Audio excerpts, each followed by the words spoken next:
उज्जैन का राजा विक्रमादित्य अपने सिंहासन पर बैठा था, लेकिन उसका मन अशांत था। शाम ढलते ही उसे उस सिद्ध योगी की याद आ गई जिसने उससे एक असंभव सा काम करने को कहा था। श्मशान के एक पीपल के पेड़ पर उल्टा लटके बेताल को पकड़कर उसके पास लाना। शर्त केवल इतनी थी कि रास्ते में राजा अगर एक शब्द भी बोला तो बेताल तुरंत वापस पेड़ पर जा लटकेगा। उसी क्षण मंदिर के बाहर घोड़ों की टापों और हथियारों की खनखनाहट सुनाई दी। अनन्या के पिता के सैनिक जो उसका पीछा कर रहे थे वहां आ पहुंचे थे। दरवाजे पर एक भारी भरकम आदमी, सैनिकों का नेता, चिल्लाया, राजकुमारी, आपको हमारे साथ वापस लौटना होगा। और हे राजकुमार वीर, आप हमारी राजकुमारी का अपहरण करने आए हैं। इसे राज्य के खिलाफ अपराध माना जाएगा। हवा में तनाव काटने लायक था। वीर ने अनायास ही अपनी तलवार म्यान से खींच ली। उसका इरादा डराने का था, लड़ने का नहीं। लेकिन सैनिकों ने उसे घेर लिया। अंधेरे में, भ्रम में, बारिश की आंधी में एक सैनिक ने अनन्या की तरफ बढ़ते हुए हमला किया। वीर ने बचाव में झपट्टा मारा।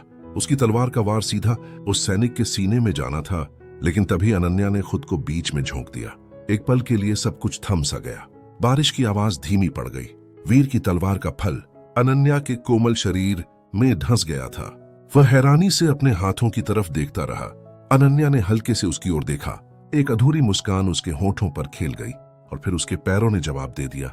वीर ने उसे गिरने से पहले थाम लिया। उसके घाव से निकला गर्म खून उसके हाथों पर बह रहा था। वीर का गला रूंध गया। यह सपना नहीं, यह सच्चाई थी, और यह बहुत क्रूर थी। नींद और आराम की परवाह किए बिना विक्रम ने अपनी तलवार कसकर पकड़ी और अकेले ही श्मशान की ओर चल दिया। रात गहरी और काली थी। हवा में चिताओं की राख और एक विचित्र सी सन्नाटे की गंध थी। टूटे फूटे मंदिरों और खंडहरों के बीच से गुजरते हुए वह उस विशाल पीपल के पेड़ के पास पहुंचा। उसकी घनी शाखाओं से बिल्कुल उल्टा एक लंबा पतला कांटेदार शरीर लटक रहा था। उसकी आंखें गड्ढों में ढंसी हुई चमक रही थीं और उसके होठों पर एक ऐसी मुस्कान थी जो डरावनी भी थी और बेहद उदास भी। यह बेताल था। विक्रम ने बिना एक शब्द कहे पेड़ पर चढ़कर अपनी तलवार से बेताल की रस्सी काट दी और उसे अपने कंधे पर डाल लिया। जैसे ही वह वापस मुड़कर चलने लगा, एक खोखली पर गूंजती हुई आवाज उसके कानों में पड़ी। राजन विक्रम, इस लंबे और सुनसान रास्ते को थोड़ा दिलचस्प बनाते हैं। मैं तुम्हें एक कहानी सुनाता हूँ, एक ऐसी कहानी जो मेरे दिल के बहुत करीब है।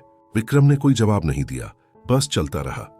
बेताल ने अपनी उदास, दर्द से भरी आवाज जारी रखी। यह कहानी है राजकुमार वीर और राजकुमारी अनन्या की। दो पड़ोसी राज्यों के ये दोनों बच्चे एक दूसरे से बचपन से ही प्रेम करते थे। उनकी पहली मुलाकात एक विवाह समारोह में हुई थी, जब अनन्या 7 साल की थी और वीर 9 का। उस दिन से लेकर अब तक उनके बीच का बंधन केवल मजबूत हुआ था। दूरी उनके प्यार के आगे एक चुनौती भर थी, जिसे वे चोरी छिपे पत्रों और कभी कभार सीमा पर छुपकर मिलने से पार कर लेते। वीर का हृदय साहस और कर्तव्य से भरा था, अनन्या का संगीत और कविता से। वह उसकी तलवार की धार पर लिखी कविता थी और वह उसकी वीणा की तारों से निकली वीरता की धुन। पर राजघरानों में प्रेम की अपनी कीमत होती है। अनन्या के पिता ने उसकी सगाई एक शक्तिशाली बूढ़े सामंत से कर दी, जिससे राज्य का गठजोड़ मजबूत होता। यह समाचार सुनकर वीर की दुनिया धराशायी हो गई।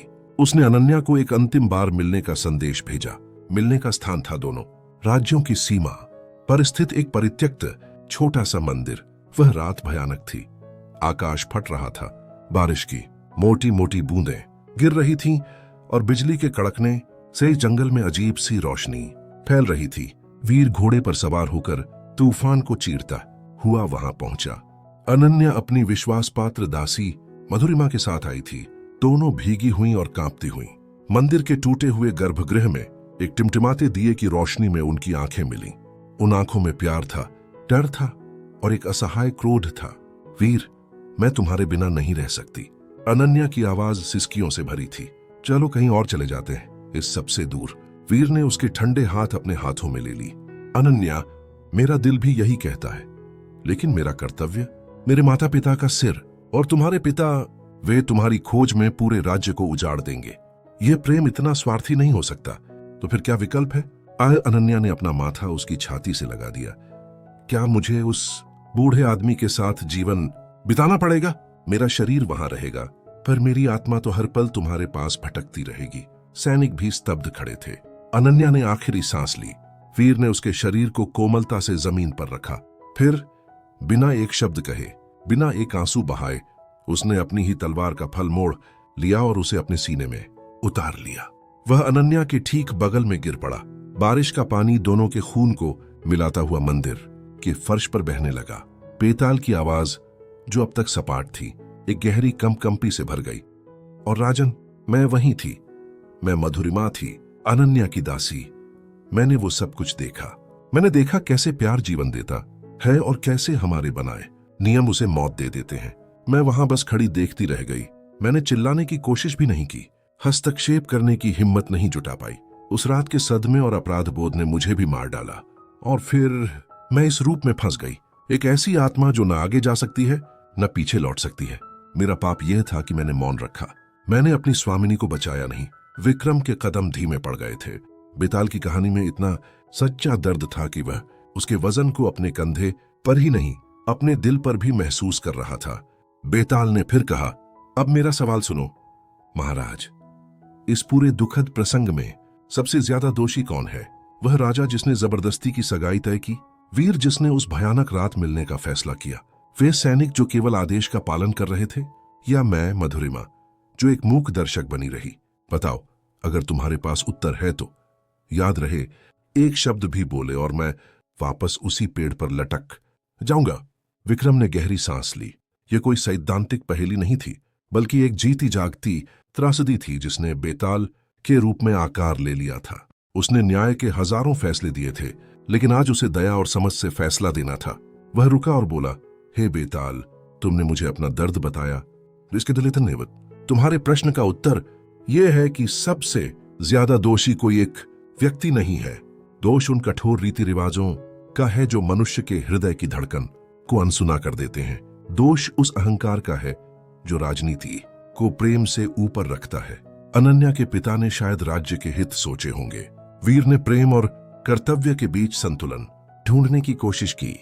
सैनिकों के पास आदेशों के अलावा कोई विकल्प नहीं था। और तुम मधुरिमा, तुम एक दासी थी, तुम्हारे हाथ में शक्ति नहीं थी। असली अपराधी वह परिस्थिति थी जिसने दो मासूम हृदयों को रौंद डाला। न्याय तो केवल इतना है कि वीर और अनन्या का प्रेम पवित्र था और उसे कभी दोषी नहीं ठहराया जा सकता। एक लंबी खामोशी छा गई। बेताल हिला तक नहीं। ऐसा लगा जैसे विक्रम के शब्दों ने उसकी सदियों पुरानी जकड़न को ढीला कर दिया हो। फिर बेताल की आवाज आई, जिसमें पहली बार एक हल्की सी ऊष्मा थी। विक्रम, तुम सच में धरती पर न्याय के अवतार हो। तुमने मेरे दर्द को सिर्फ सुना नहीं, समझा भी। लेकिन नियम तो नियम है। तुमने बोल दिया, इसलिए अब मैं जाता हूं। और वैसा ही हुआ। विक्रम के कंधे का बोझ हल्का हो गया। बेताल का पतला शरीर हवा में उड़ता हुआ दूर श्मशान के अंधेरे में गायब हो गया। वापस उसी पीपल के पेड़ की ओर विक्रम खड़ा रहा। उसके मन में बेताल के प्रति डर की जगह एक गहरी सहानुभूति ने ले ली थी। वह मुड़ा और दृढ़ कदमों से वापस उसी पेड़ की ओर चल पड़ा। उसे बेताल को फिर से लाना था।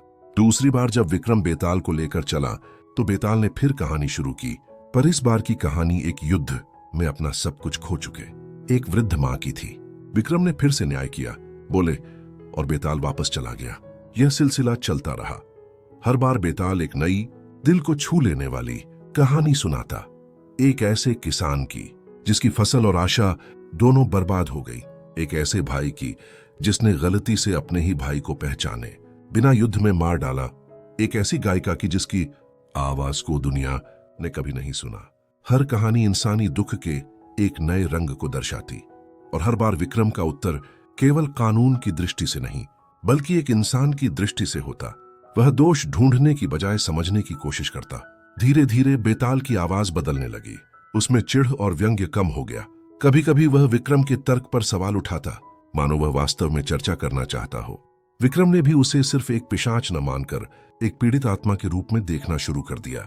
आखिरकार बेताल को लेकर विक्रम उस योगी के आश्रम के द्वार पर पहुंचा। आश्रम अंधेरे में डूबा था। केवल एक कुटिया में दीपक जल रहा था। योगी वहीं बैठा था। उसकी आंखें लाल थीं और चेहरे पर एक अजीब सी लालसा थी। बहुत बढ़िया राजन विक्रम, योगी ने कंकाल जैसे हाथ उठाए। तुमने बेताल को ला दिया, अब इसे मेरे सामने रखो। मैं इसे वश में करके अपनी सिद्धि पूरी करूंगा। विक्रम ने बेताल को अपने कंधे से उतारा। पर उसका मन विचलित था। उसने योगी की आंखों में वही क्रूरता देखी जिसके बारे में बेताल ने अपनी कहानियों में बताया था। सत्ता की भूख, दूसरों के दुख पर टिकी हुई ताकत। स्वामी, विक्रम ने दृढ़तापूर्वक कहा, यह बेताल कोई साधारण प्रेत नहीं है। यह एक पीड़ित आत्मा है जिसे मुक्ति चाहिए, वशीकरण नहीं। योगी का चेहरा विकराल हो गया। तुम एक राजा हो, योग और तंत्र के नियम नहीं जानते।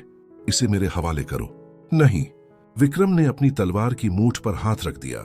मैंने इसे यहां लाने का वचन दिया था, पर इसे तुम्हारे काले इरादों का शिकार बनाने का नहीं। योगी गर्जा, तो फिर तुम भी उसकी तरह मरने को तैयार हो? उसने अपने हाथ उठाए और एक जहरीले हरे धुएं का गोला विक्रम की ओर फेंका। विक्रम ने तलवार खींच ली, लेकिन तभी एक अदृश्य शक्ति ने उस हरे गोले को रोक दिया।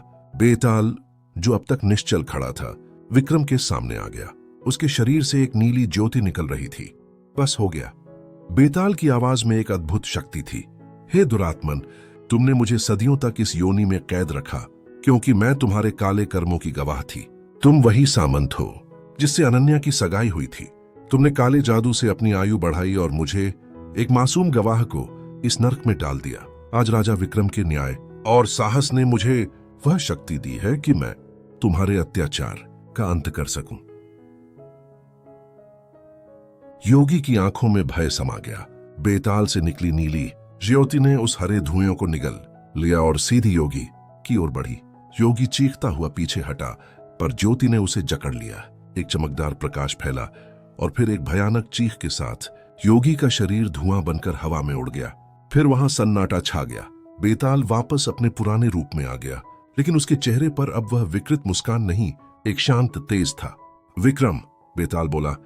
उसकी आवाज कोमल और स्पष्ट थी। तुमने मुझे न सिर्फ इस श्मशान से बल्कि अपने ही पाप बोध और घृणा के बंधन से मुक्त किया है। तुम्हारी न्यायपरायणता में इन करुणा का जो दिव्य प्रकाश है, उसने मेरे अंधेरे को मिटा दिया। अब मैं जा सकती हूं। विक्रम की आंखें नम हो आईं। जाओ मधुरिमा, तुम्हें शांति मिले। बेताल का शरीर एक कोमल सुनहरी रोशनी से चमक उठा। उसका क्रूप रूप धीरे धीरे एक सुंदर दुखी पर अब शांत दिखने वाली युवती के रूप में बदल गया। उसने विक्रम की ओर देखा और पहली बार एक सच्ची प्रशंसा से भरी मुस्कान उसके चेहरे पर खिली। वह मुस्कुराई, सिर हिलाया और फिर वह स्वर्णिम प्रकाश धीरे धीरे फैलता गया, हल्का होता गया और अंत में हवा में विलीन हो गया। विक्रम अकेला खड़ा था। रात का अंधेरा धीरे धीरे पतला हो रहा था और पूर्व दिशा में पहली किरण दिखाई देने लगी थी। उसके हृदय में एक अगाध शांति और एक विचित्र सा विश्वास भर गया था। उसने न केवल एक योगी को हराया था, न केवल एक वचन पूरा किया था, उसने कुछ बहुत गहरा किया था। उसने एक आत्मा को मुक्ति दिलाई थी। उसने सीखा था कि कभी कभी सबसे बड़ा न्याय सबसे गहरी समझदारी में छिपा होता है। और उस रात विक्रम केवल एक राजा ही नहीं, एक सच्चा इंसान बनकर लौटा।